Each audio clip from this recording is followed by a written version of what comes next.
ఇంట్లో కూర్చుని ఇంగ్లీష్ నేర్చుకోవాలనుకుంటున్నారా? అయితే వెంటనే మా స్పోకెన్ ఇంగ్లీష్ క్లాసెస్‌కి కాల్ చేయండి.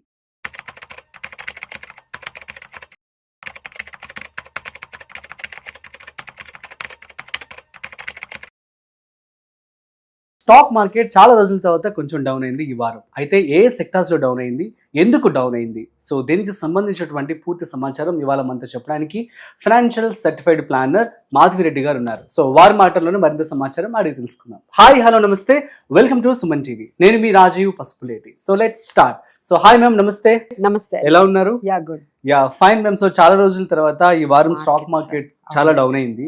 సో ఏ కారణాల చేత డౌన్ అయింది అంటారు, అండ్ ఏ సెక్టర్స్ ఎఫెక్ట్ అయ్యాయి బాగా? సో ఈ వారం మనం చూసుకున్నట్లయితే నిఫ్టీ ఆల్మోస్ట్ 1% 1 వీక్ లోనే 1% అనేది ఈ వీక్ లోనే మనకి చూసామండి. సో ఏదైతే 25,200 మేము ఎప్పటి నుంచో చెప్తున్నాం, అది మంచి సపోర్ట్ మార్కెట్ కి. 25,200 అన్న అది కూడా బిలోగా క్లోజ్ అయిందండి. అంటే 25,200 కూడా బ్రేక్ చేస్తూ మార్కెట్స్ 25,149 దగ్గర, అంటే 205 పాయింట్స్ డౌన్ లో మనకి నిఫ్టీ వెళ్ళిపోయింది. అలానే సెన్సెక్స్ 82,500 దగ్గర 689 పాయింట్స్ డౌన్ తో క్లోజ్ అయిందండి. సో వర్స్ట్ హిట్ అంటే ఏ సెక్టార్స్ మనం చూసుకున్నట్లయితే డిఫెన్స్ సెక్టార్ అయితే 5% వరకు డౌన్ అయింది, ఎందుకంటే అక్కడ వాల్యుయేషన్స్ చాలా ఎక్కువ అయ్యాయి. తర్వాత ప్రాఫిట్ బుకింగ్ అనేది మనకు కనిపించింది.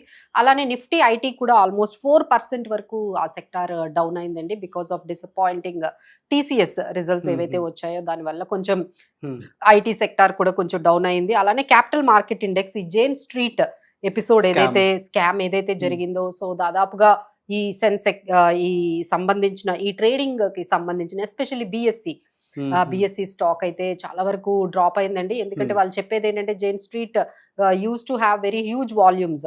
సో ఎప్పుడైతే వాళ్ళని బ్యాన్ చేశారో మార్కెట్ ని తెలివిగా వాడుకున్నాం, అవునవును వచ్చింది. సో ఎప్పుడైతే ఈ ట్రేడింగ్ వాల్యూమ్స్ తగ్గిపోయాయో బిఎస్సికి 25% వరకు హిట్ అయిందండి వాల్యూమ్స్ లో, ఈ జేన్ స్ట్రీట్ బ్యాన్ చేయడం వల్ల. సో ఈ విధంగా కొంచెం కొన్ని సెక్టార్స్ అయితే బాగా మనకి డౌన్ లో మనకి కనిపించాయి. సో రీజన్స్ అయితే మనకి ఫస్ట్ రీజన్ అయితే Trump tariff impact and uncertainty, ఇంకా ఇండియాతో ఒక బైలాటరల్ అగ్రిమెంట్ వరకు రాలేకపోతున్నారు. సో ఈ అన్సర్టనిటీతో ఒకవైపు కెనడా మీద వాళ్ళు 35% వరకు టారిఫ్స్ వేశారు.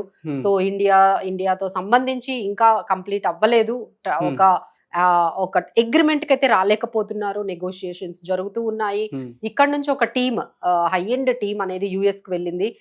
సో అక్కడ నెగోషియేషన్స్ ఏమైనా క్లోజ్ అవుతాయేమో, హోపింగ్ ఎవ్రీవన్ ఏదైనా ఒక ఇంటర్మ్ డీల్ అయినా, సో ఇంటర్మ్ డీల్ అయినా కొంచెం క్లోజ్ చేద్దామని చాలా వరకు నెగోషియేషన్స్ అయితే జరుగుతున్నాయండి. ఆయన మళ్ళీ ఇంకొక డెడ్ లైన్ పెట్టారు, August 1. సో ఈ August 1 వరకు కూడా ఏదైనా డీల్ గానీ జరగకపోతే, ఈ వారమే జరగాలి కదా టారిఫ్. అవునండి, July 9th is the dead line, కానీ అవ్వలేదు. ఎందుకంటే మన వైపు నుండి ఏంటంటే చాలా వరకు స్ట్రాంగ్ గా ఉన్నాము ఈ ప్రోడక్ట్స్ మీద అయితే. అగ్రి ప్రోడక్ట్స్ కానీ లేకపోతే ఫుడ్ సంబంధించిన ప్రోడక్ట్స్ కానీ ఏవైతే ప్రొటెక్ట్ చేయాలి మన వాళ్ళని అనుకున్నారో ఆ ప్రోడక్ట్స్ మీద టారిఫ్స్ ని మనం ఒప్పుకోవట్లేదు. సో దానివల్ల ఇంకొంచెం బైలాటరల్ గా, ఎందుకంటే దీనికి ఎగెయినెస్ట్ గా వెళ్ళి చేద్దామని ఇండియా అనుకోవట్లేదండి. ఇండియా వాంటెడ్ డైలాగ్ ద్వారా, నెగోషియేషన్స్ ద్వారా, డిస్కషన్స్ ద్వారానే ఈ ట్రేడ్ డీల్ సాల్వ్ చేసుకోవాలి, ఎస్కలేషన్ కి వెళ్ళకూడదు అనేది ఆలోచిస్తూ ఉన్నారు. సో ఎస్కలేషన్ కి వెళ్ళారు అంటే అగైన్ మీకు తెలుసు కదా, రెసిప్రోకల్ టారిఫ్స్ అంటారు, ఇవంటారు. సో బ్రెజిల్ మీద మీరు చూసారో లేదో 50% వరకు టారిఫ్స్ వేశారు. సో అలాంటి ఎస్కలేషన్స్ కి వెళ్లకుండా ఎలా అయినా నెగోషియేషన్స్ తోనే కంప్లీట్ చేయాలి ఈ డీల్ అని మనం చాలా టైం తీసుకుంటున్నామండి. సో ఎస్పెషల్లీ ఇండియా వైపు నుంచి కూడా గవర్నమెంట్ కూడా ఇదే చెప్తుంది, we are not in hurry, we wanted to take some time. So ఈ లోపు ఒక ఇంటర్మ్ డీల్ అయితే, ఏదైనా ట్రేడింగ్ డీల్ అయితే మనకి నెక్స్ట్ వీక్ లో కానీ కనిపిస్తే కొంచెం రిలీఫ్ ఏమైనా ఎక్స్పెక్ట్ చేయొచ్చు. బట్ రైట్ నౌ 25,000 అనేది కొంచెం గుడ్ సపోర్టివ్ గా మేమైతే చూస్తున్నాము. సో 25,000 కానీ అదే మేజర్ సపోర్ట్ అనేది చూస్తున్నాం, ఎందుకంటే 25,200 ఆల్రెడీ బ్రేక్ చేసింది.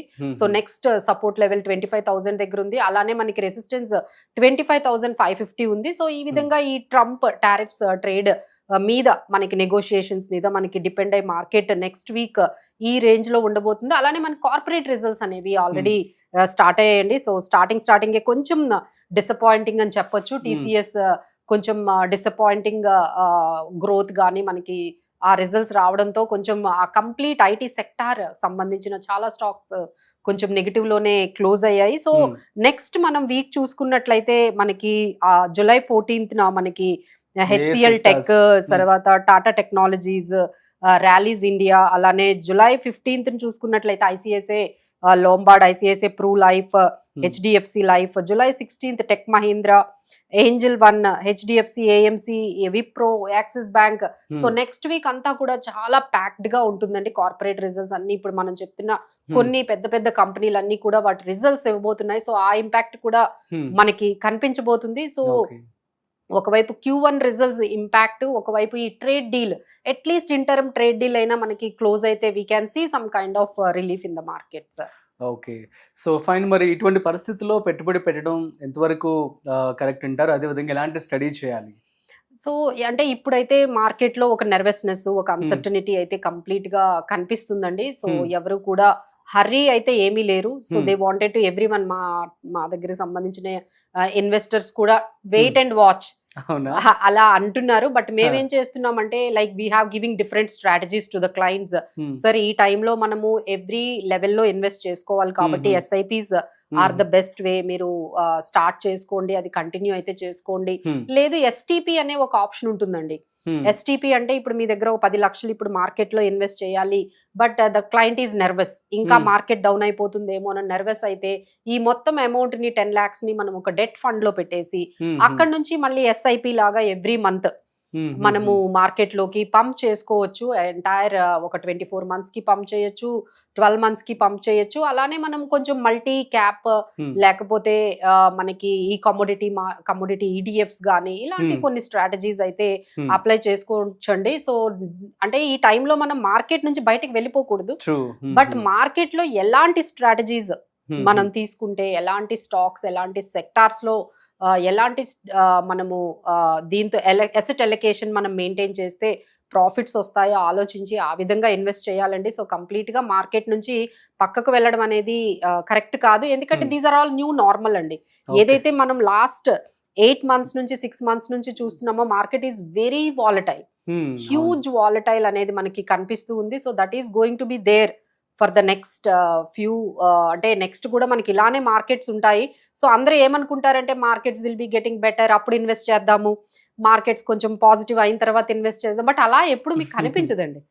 మార్కెట్ లో ఏదో ఒక నెగిటివ్ న్యూస్ వస్తూనే ఉంటుంది. ఒకసారి వార్ అంటారు, ఒకసారి ఏమో ట్రంప్ టారిఫ్స్ అంటారు, లేదు మన ఇండియాలో ఇంకేదైనా జరగచ్చు. ఎనీ న్యూస్ కీప్ కమింగ్ అండి. సో మీకు అలా బెటర్ గా ఏమీ అనిపించదు. బట్ ఏంటంటే వాల్యుయేషన్స్ చూసుకోవాలి. ఇప్పుడు అందరూ కూడా ఏ కంపెనీలో పెడుతున్నామో అది వాల్యుయేషన్స్ కరెక్ట్ గా ఉన్నాయా లేదా, స్ట్రాంగ్ గా ఉందా లేదా, పెర్ఫార్మెన్స్ బాగుందా, ఎలాంటి సెక్టార్స్ లో ఉండాలి, మొమెంటమ్ సెక్టార్స్ ఏమున్నాయి, ఎందులో మనము ఎంటర్ అవ్వాలి, వీటి మీద మనం కాన్సన్ట్రేట్ చేసుకుంటే బెటర్ వెల్త్ క్రియేషన్ అనేది జరుగుతుందండి. బట్ బెస్ట్ అంటే ఇంత మనకి కన్ఫ్యూజ్డ్ గా ఉందంటే మ్యూచువల్ ఫండ్స్ ద్వారా మనము వెళ్ళిపోతే మనకి డైవర్సిఫికేషన్ అనేది బాగా జరుగుతుంది. So you need not to worry. అందులో చాలా సెక్టార్స్ ఉంటాయి కాబట్టి మీరు సెక్టార్స్ ని పికప్ చేయాల్సిన అవసరం లేదు. Fund manager will do the job for you. So అది కూడా బాగానే ఉంటుంది. Super ma'am, thank you so much. So guys, అర్థమైంది కదా మీ అందరికీ కూడాను. సో మార్కెట్ అనేది ఎప్పుడు కూడా న్యూ నార్మల్ అని చెప్పి తాను చెప్పడం జరుగుతుంది. సో మీకు కనుక ఏమైనా డౌట్స్ కనుక ఉన్నట్లయితే సో ఇటువంటి ఫండ్ మేనేజర్స్తో ఆర్ ఎల్స్ సర్టిఫైడ్ ఫైనాన్షియల్ ప్లానర్స్తో మాట్లాడుకొని సో ఆఫ్టర్ మీరు ఇన్వెస్ట్మెంట్ చేసుకోండి. That's it. సో మరొక ఇంట్రెస్టింగ్ కాంటెంట్తో మళ్ళీ కలుద్దాం. అంతవరకు చూస్తూనే ఉండండి సుమన్ టీవీ.